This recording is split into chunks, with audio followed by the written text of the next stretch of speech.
ہم نے ان لوگوں کی اسی طرح آزمائش کی ہے جس طرح باغ والوں کی آزمائش کی تھی جب انہوں نے قسمیں کھا کھا کر کہا کہ صبح ہوتے ہوتے ہم اس کا میوہ توڑ لیں گے، اور انشاءاللہ نہ کہا۔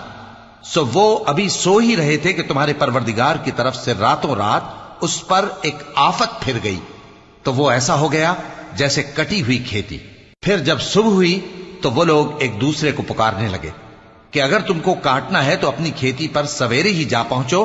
سو وہ چل پڑے اور آپس میں چپکے کہتے جاتے تھے کہ آج وہاں تمہارے پاس کوئی فقیر نہ آنے پائے، اور کوشش کے ساتھ سویرے ہی جا پہنچے، گویا پیداوار پر قادر ہیں۔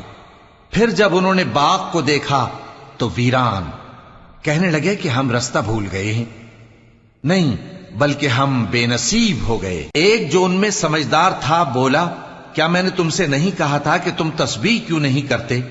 دوسرے کہنے لگے کہ ہمارا